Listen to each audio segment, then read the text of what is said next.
मैं हूं पल्लवी नागपाल जयरथ, प्रोफेसर बड़ा गुरुकुल। पैसा कमाना तो हर कोई आपको सिखा देता है, लेकिन क्या आपको किसी ने ये बताया कि पैसा बचाते कैसे हैं? जानते हैं मैं ये बात क्यों कह रही हूं? क्योंकि ये कहा जाता है कि एक एक बचाया हुआ रुपया कमाए हुए एक एक रुपए के बराबर होता है। इसलिए पैसे कमाने के साथ साथ ये बहुत जरूरी है कि पैसे को बचाया कैसे जाए। इसलिए तो हम आपको बताएंगे कि कैसे आप पैसे बचा सकते हैं और उसे निवेश कर सकते हैं। अब कभी किसी के घर पे शादी होती है, कभी उसे घर भी खरीदना होता है, तो ऐसे में ना आपको समझ नहीं आता होगा कि भाई मैं पैसा कहां से निकालूं। तो घबराए नहीं, क्योंकि हम आपको ये भी बताएंगे कि किस लक्ष्य के लिए आप कैसे पैसा बचा सकते हैं, तो आपके लिए कहां निवेश करना सही होगा। इन टिप्स के साथ हमने आपके लिए बहुत ही खास कोर्स बनाया है। इसमें हम आपको बताएंगे कि आखिरकार गोल बेस्ड फाइनेंशियल प्लानिंग क्या होती है। अब आप सोचेंगे कि भाई सेविंग और इन्वेस्टमेंट तो मैं करता ही रहता हूं, लेकिन आपको पता है सेविंग और इन्वेस्टमेंट में ना बड़ा अंतर होता है। तो ये अंतर क्या होता है ये भी हम आपको बताएंगे।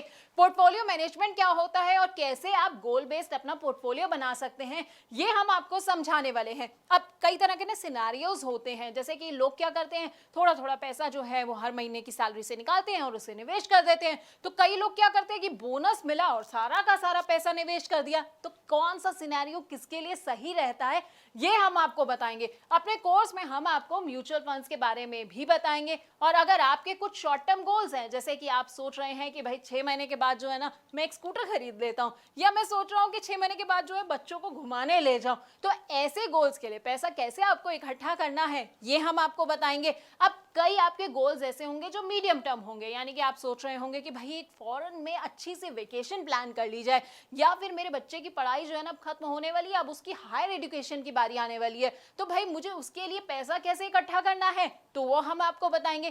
कौन कौन से म्यूचुअल फंड्स जो आप ऐसे में चुन सकते हैं, हाइब्रिड फंड्स ले सकते हैं, बैलेंस एडवांटेज फंड ले सकते हैं। लेकिन अब आप ये सोच रहे होंगे भाई ये सारे फंड्स कौन से होते हैं, तो हम आपको ना इन तमाम फंड्स के बारे में बड़े अच्छे से बताने वाले हैं। उसके अलावा हमारी जिंदगी का जो सबसे बड़ा और सबसे लंबा गोल होता है ना रिटायरमेंट प्लानिंग का, वो आप कैसे कर सकते हैं। म्यूचुअल फंड्स के जरिए अपनी रिटायरमेंट प्लानिंग आप कैसे कर सकते हैं, कौन कौन से फंड्स आप चुन सकते हैं, ब्लू चिप फंड कौन से होते हैं, मिड कैप फंड कौन सा होते हैं, या स्मॉल कैप फंड्स जो हैं वो आपके लिए कैसे फायदेमंद हो सकते हैं, तो हम आपको बताएंगे। इसके अलावा ना निवेश के बड़े सारे और भी इंस्ट्रूमेंट्स होते हैं। अब जैसे पीपीएफ होता है, नाम तो सुना होगा आपने, एनपीएस होता है, एलआईसी के प्लान के बारे में तो हर कोई जानता है, और इक्विटी और डेट इंस्ट्रूमेंट्स के बारे में तो हर कोई जो है वो पूरा अच्छे से समझता आया है। लेकिन इनमें से आपके लिए कौन सा प्लान सही रहेगा ये शायद आप नहीं जानते होंगे।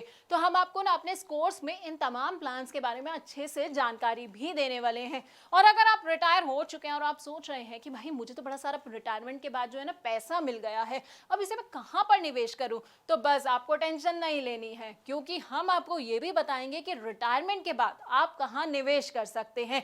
यानी कि इन 12 वीडियोस में हम आपको आपकी फाइनेंशियल प्लानिंग के बारे में सब कुछ बताने वाले हैं। तो अगर आप अपनी जिंदगी ना सुकून से जीना चाहते हैं, रिटायरमेंट के लिए परफेक्ट प्लानिंग करना चाहते हैं, तो बस आपको क्या करना है, आपको हमारा ये कोर्स देखना होगा।